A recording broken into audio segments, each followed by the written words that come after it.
அனைவருக்கும் வணக்கம். பாரம்பரிய திருவள்ளுவர் குல வம்சம் பிரசன்ன ஜோதிடர் சுப மாரிமுத்து இந்த பதிவு உங்களுக்காக. இன்றைக்கு உங்களுக்கு ஒரு அற்புதமான ஒரு விஷயத்தை இன்னைக்கு நான் உங்களுக்கு கொடுக்க போகிறேன். புத்தாண்டு, புது வருஷம், தமிழ் புத்தாண்டை பற்றி இன்னைக்கு இந்த வீடியோவில் நம்ம பார்க்கலாம். இந்த தமிழ் புத்தாண்டு 14/4/2023 வெள்ளிக்கிழமை அன்னைக்கு அற்புதமான ஒரு நல்ல நாளில் இந்த புத்தாண்டு வருகிறது. இந்த தமிழ் புத்தாண்டு எல்லா மக்களுக்கும் எல்லா வளமும் நலமும் பெற்று இந்த வருடத்தில் எல்லாரும் சிறப்புடன் வாழ வேண்டும் என்று மனதார நான் வாழ்த்துகிறேன். இந்த தமிழ் புத்தாண்டில் நீங்கள் செய்ய வேண்டிய முக்கியமான விஷயங்கள் என்ன அப்படிங்கிறத இந்த பதிவில் நம்ம பார்க்கலாம். இந்த புது வருஷம் பிறந்தா இப்போ சூரியன் சித்திரை மாதத்தில் 1 டிகிரியில் சித்திரக்கனி 1ஆம் தேதி அன்னைக்கு நிற்பார். அசுவனி நட்சத்திரத்தில் 1ஆம் பாதத்தில் கரெக்டாக வருஷ பிறப்பு ஆரம்பிக்கும். அதாவது அசுவதி நட்சத்திரங்கிறது நம்மளுடைய ராசி கட்டத்தில் முதல் நட்சத்திரத்தில் சூரியன் 1 டிகிரியில் கரெக்டாக ஆரம்பிப்பார். அதிலிருந்து தான் நீங்கள் இந்த 365 நாள் கணக்கு போடுவீங்க. அப்போ அந்த சூரியன் கரெக்டாக மேச ராசியில் உச்சமாகும் போது தான் புது வருஷ பிறப்பு பிறக்கும், தமிழ் புத்தாண்டு. அப்போ உங்கள் வாழ்க்கையில் இந்த வருஷம் முதல் நீங்கள் செய்ய வேண்டிய பிரயோஜனமான வேலை என்ன? இந்த 365 நாளும் நம்ம நல்லபடியாக வாழ்வதற்கு ஒரு எளிய பரிகாரம் என்னென்னா, உங்கள் முன்னோர்கள் கட்டி வச்ச குலதெய்வத்தை போய் சாமிக்கு முதல்ல ஒரு மாலை வாங்கி போட்டு தேங்காய் பழம், வெத்தலைப்பாக்கு, கனியெல்லாம் வச்சு நீங்கள் பூஜை பண்ணி சாமி கும்பிடணும். அதே போல் வீட்டில் ஒரு முக்கனியாவது உங்களுடைய வீட்டில் இருக்கணும். காலையில் நீங்கள் தூங்கி எந்திரிச்சோன்னே கனி மூஞ்சியில் மாம்பழம், கொய்யாப்பழம், வாழைப்பழம், திராட்சை பழம், மாதுளம்பழம், இப்படி ஒரு வாழைப்பழம், எலுமிச்சம்பழம், இப்படி ஒரு 5 வகை 7 வகையான உங்களுடைய சக்திக்கு கனிகளெல்லாம் ஒரு தட்டில் வச்சு வெத்தலைப்பாக்கு, இதில் ஒரு காணிக்க பணமெல்லாம் வச்சு காலையில் நீங்கள் எந்திரிச்ச உடனே அந்த கனி மூஞ்சியில் உங்களுடைய முதல்ல நீங்கள் உங்களுடைய கண் விழித்து அந்த கனியை நீங்கள் பாருங்கள்.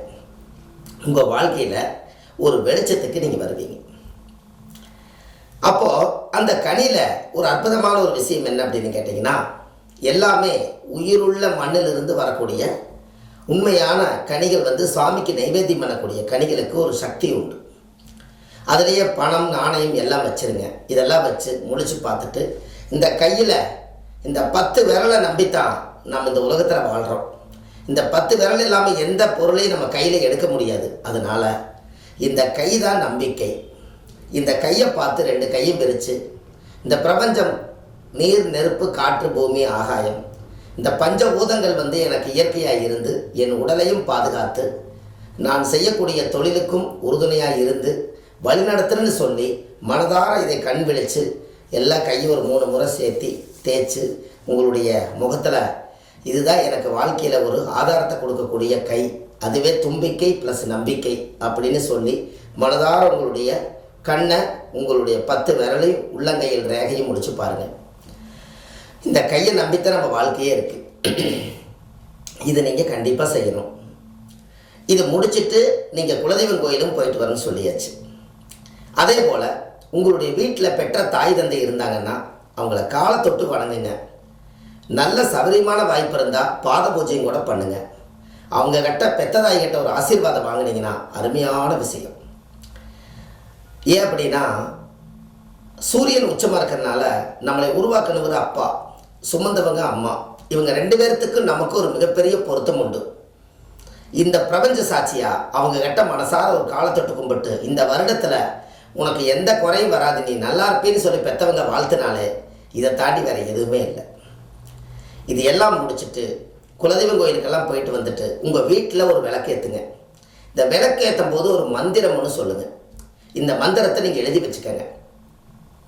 முற்பிறவியில் செய்த பாவங்கள், எப்பிறவிக்கும் தொடராமல் இருக்க இப்பிறவியிலேயே என் தந்தை வழியில் வந்த கர்மாவும் தாய் வழியில் வந்த கர்மாவும் நான் இந்த பூமிக்கு கொண்டு வந்த கர்மாவும் இன்றோடு நிவர்த்தியாகி என்னுடைய தொழில், எதிர்கால வாழ்க்கை, என்னை நாடி இருக்கக்கூடிய மக்கள்கள், எனக்கு பேரும் புகழ், செல்வாக்கு, பணம், பதவி அனைத்தும் எனக்கு இந்த வருடத்தில் எல்லாம் நிறைவாகட்டும் என்று சொல்லி நீங்கள் விளக்கேற்றுங்க.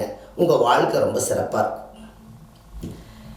அப்போ இதெல்லாம் எதுக்காக நான் உங்களுக்கு சொல்கிறேன்னா, காலையில் எந்திரிச்சு அந்த கெட்ட தீய சக்திகள் எல்லாம் மைண்டுக்குள்ளே கொண்டு வராமல், நெகட்டிவான வார்த்தைகள் எதுவுமே பேசாமல், இந்த வருஷம் ஒரு பிறப்பு வாங்கியிருக்குதுன்னா அந்த வருஷத்தன்னைக்கு நாம் எப்படி நம்ம வந்து வழி நடத்துகிறோமோ அப்படித்தான் அந்த வருஷம் பூரா இருக்குன்னு முன்னோர்கள் சொல்லுவாங்க.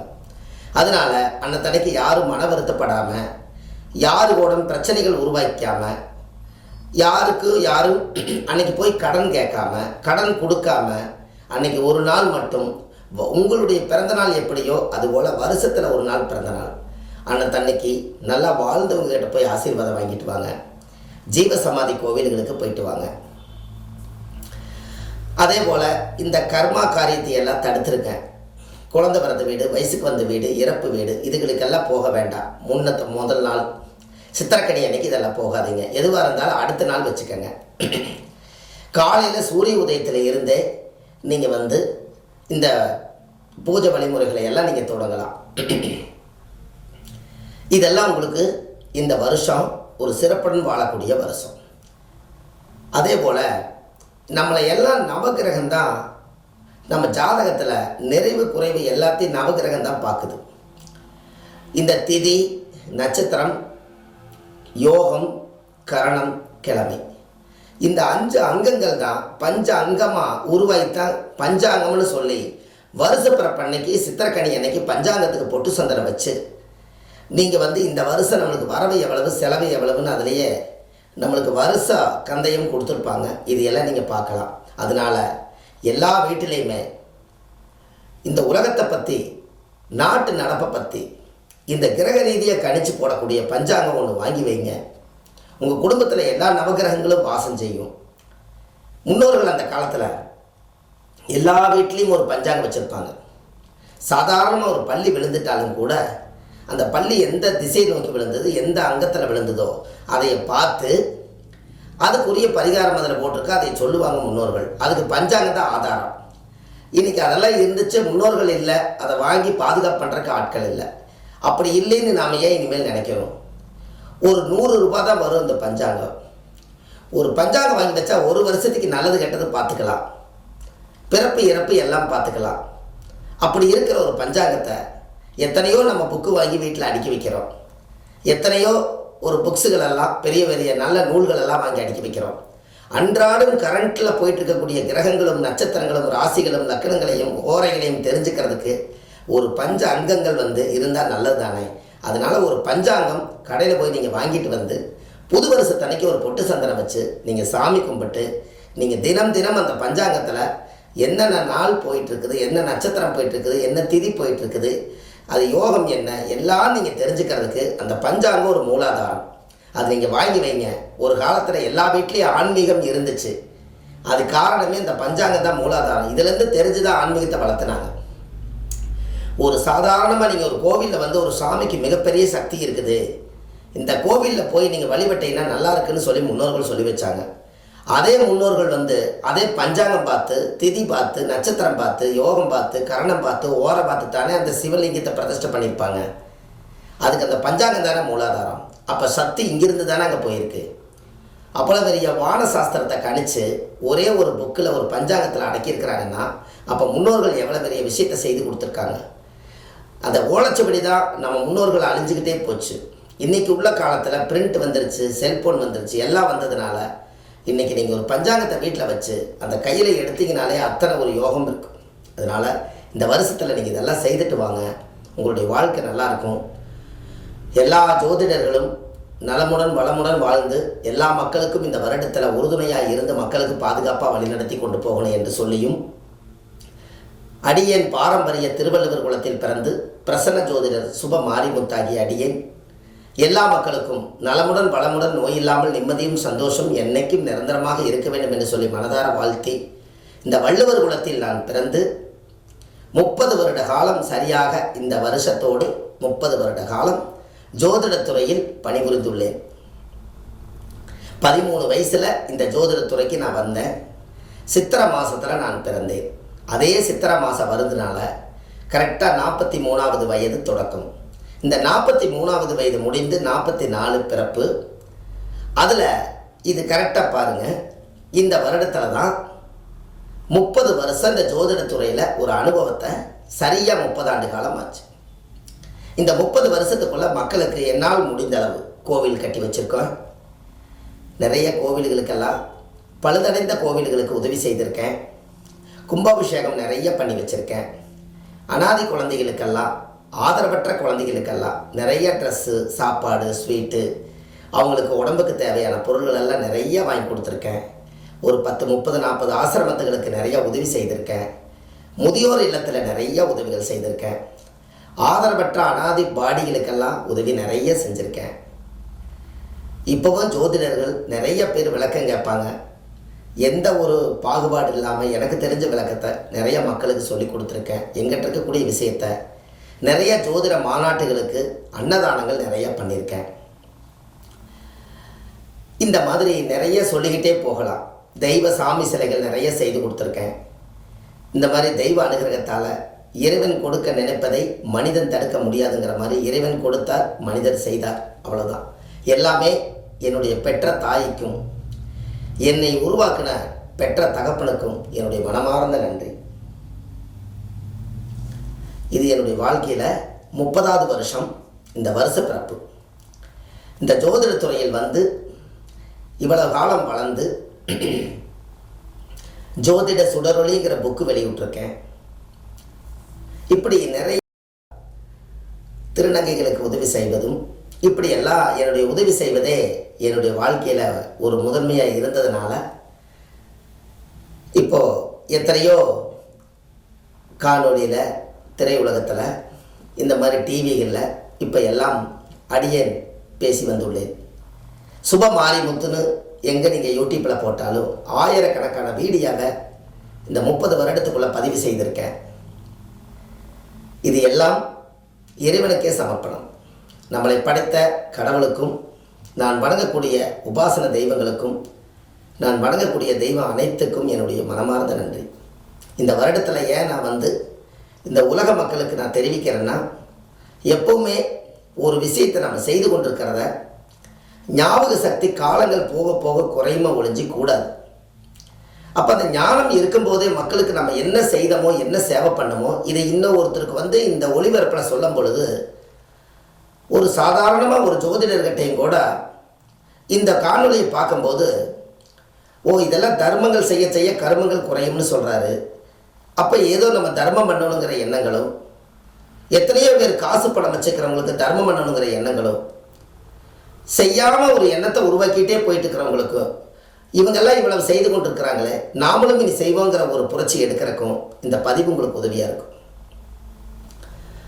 ஏன்னா அந்த காலத்தில் 2-3 வழியில் தான் நம்மளுடைய தர்மங்கள் எல்லாம் உணர்ந்தாங்க.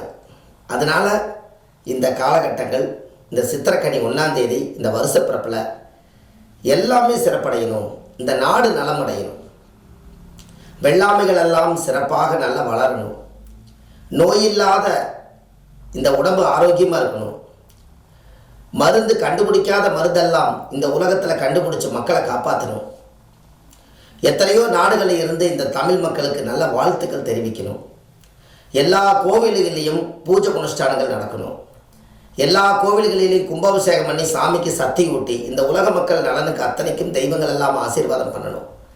இந்த வருஷத்தில் சூரியன் ஒரே ஒரு டிகிரியில் சித்திரை மாதம் 1ஆம் தேதி அன்னைக்கு 1 டிகிரியில் இருப்பார். அதை நீங்கள் கரெக்டாக பார்க்கலாம். அன்னைக்கு கடன் வாங்காதீங்க, கடன் கொடுக்காதீங்க. வருஷம் பூரா கடன் வாங்குற மாதிரி இல்லை, வாங்குற மாதிரி இருக்குது, இல்லாட்டி கொடுக்குற மாதிரி இருக்கும். அது எதுவுமே வேண்டாம். நீங்கள் யாரோ ஒருத்தருக்கு ஒரு சாப்பாடு, ஒரு தண்ணி பாட்டில் வாங்கி தானம் பண்ணுங்கள். அதெல்லாம் பண்ணாலே நம்மளுக்கு அன்னையிலேருந்தே நம்ம கொடுக்க பிறந்துட்டோம், இனிமேல் நம்ம வாங்க பிறக்கல. இப்படி இருக்கணும், இப்படி இருக்கக்கூடாது. அதுபோல் நம்ம சக்திக்கு யாரும் குறைந்தவர்கள் இல்லை, எல்லாமே உயர்ந்த மனிதர்கள் தான். நம்மளுடைய தமிழ் மக்கள் அனைவரும் உயர்ந்த மனிதர்கள் தான். ஒவ்வொருத்தர்கிட்ட ஒரு மூலாதாரம் இருக்குது, ஒரு சக்தி இருக்குது. அதையெல்லாம் வெளியே கொண்டு வாங்க, உங்கள் வாழ்க்கை சிறப்படையும். அதனால் இந்த பதிவில் புது வருஷ பிறப்புக்காக இந்த பதிவு நான் கொடுத்துருக்கேன். இதில் என்னுடைய அனுபவத்தை நான் இதில் சொல்லியிருக்கேன். எல்லா மக்களும் இதை ஷேர் பண்ணுங்கள். ஒவ்வொரு ஜோதிடர்களும் இங்கிருந்து ஒவ்வொரு ஜோதிடர்களும் இந்த மாதிரி பதிவுகள் போட்டு மக்களுக்கு இது உதவியாக இருக்கணும். இது எல்லா மக்களுக்கும் கொண்டு போய் சேர்த்துங்க, ரொம்ப சந்தோஷமாக இருக்கும் என்று சொல்லி இது 30 வருஷ அனுபவத்தை இந்த பதிவில் இருந்து இனி 30 ஆண்டு காலமாக கொடுக்குறேன். நிறைய யூடியூப் சேனல் வச்சுருக்கோம். அந்த யூடியூப் சேனல் எல்லாம் ஒவ்வொரு வருடங்களை 27 வருஷம், 28 வருஷம், 29 ஆண்டு காலம் நல்லா போட்டிருப்போம். இந்த சித்திரை மாதத்தில் போடுற பதிவு தான் 30வது வருஷம். இது முதல் பதிவு. ஆயிரக்கணக்கான வீடியோவை பதிவு செய்திருக்கேன்.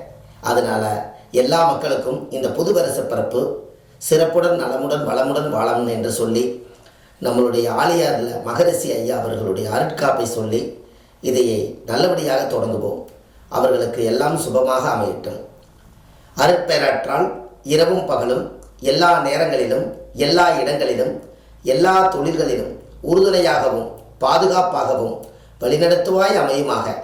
அருட்பேராற்றால் கருணையினால் உடல் நலம், நீலாயில், நிறை செல்வம், உயர்வுகள் மெஞ்ஞானம் பெற்று சிறந்தோங்கி வாழ வேண்டும். வாழ்க வையகம், வாழ்க வையகம், வாழ்க வளமுடன், தீர்காயுஸ் பவ. எல்லா மக்களுக்கும் இந்த அருட்காப்பு இந்த வருடத்தில் எல்லாரும் சிறப்புடன் நலமுடன் வளமுடன் வாழ வேண்டும் என்று சொல்லி திருவள்ளுவர் குலத்தில் பிறந்து அடியேன் சுப மாரிமுத்து உங்களை மனதார வாழ்த்துகிறேன். இந்த வருடத்தில் உங்களுடைய எல்லா கஷ்டங்களும் நீங்கி நல்லபடியாக வாழ்வீர்கள். வாழ்க வளமுடன். நன்றி, வணக்கம்.